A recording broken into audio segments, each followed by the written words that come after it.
Sometimes the loudest battles in a person's life are the ones no one else can hear. And inside Walter Mitty lived a world far bigger than the one he walked in. If you enjoy powerful human stories like this one, make sure to like, subscribe, share, and leave your thoughts in the comments. It really helps. We're going through that. The captain shouted, his voice sharp like ice breaking. He wore a dark blue uniform. His navy hat was pulled low over one cold gray eye. Lieutenant Berg, the young officer beside him, trembled with fear. "We can't make it, sir," he cried. "We're flying straight into a deadly storm." "Engine number 8. Turn on engine number 8. The captain commanded.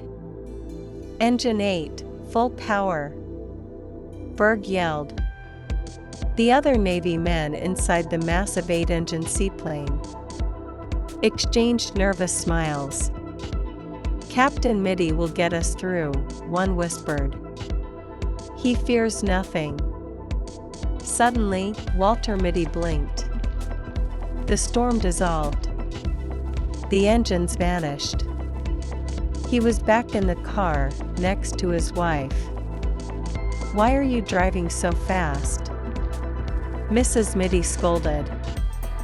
"You were going 55. You know I don't like more than 40. Walter stayed silent as he steered toward Waterbury. "You're acting strange again," she added. He stopped the car at the beauty shop where she got her hair curled. She opened the door. "Remember to get the rubber boots." "I don't need rubber boots," Walter murmured. "You're not young anymore," she said as she left.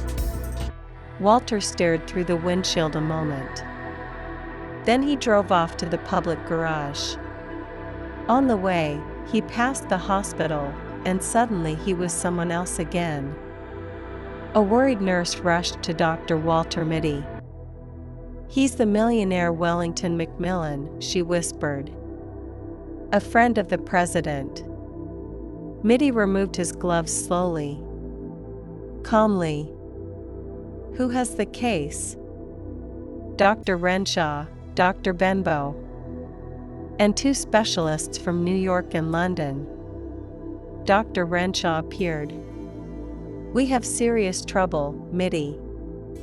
Macmillan has developed tertiary choreopsis." At that moment a machine near the operating table rattled violently. "Bucket, bucket, bucket. The new machine is breaking down." A nurse screamed. "Silence," Walter Mitty said, quiet, commanding. He stepped to the machine and twisted a row of knobs. "Give me a pen." Someone handed him one.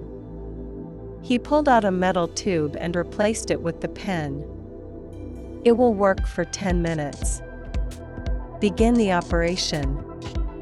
"Mitty," Dr. Renshaw whispered, pale, "will you perform it?" Walter looked around at all the frightened faces. "If you wish." He slipped on the surgeon's mask, pulled on the thin gloves. A nurse handed him a steel knife. "Watch out for that car," someone yelled. Mitty slammed the brakes. The vision shattered again. "You're entering the wrong door, Mr. Mitty," the garage attendant said. "Oh," Walter whispered, embarrassed. He handed over the keys and walked to the shoe store to buy the boots.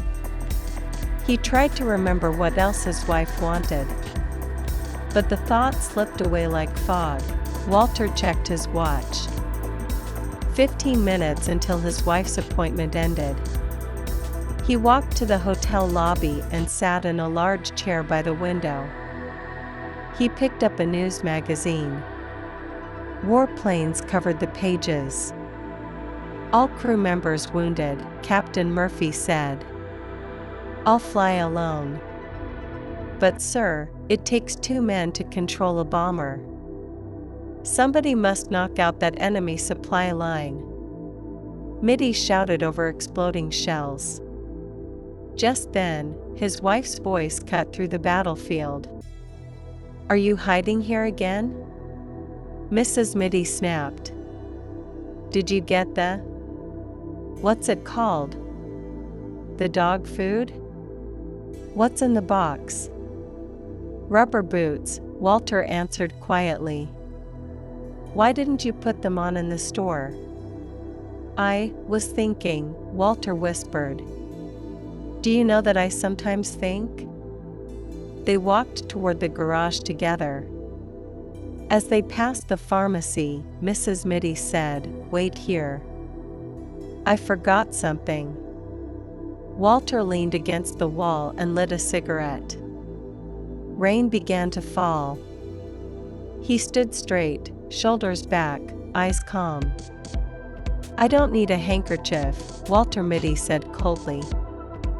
He took one last puff, dropped the cigarette, and then he faced the firing squad.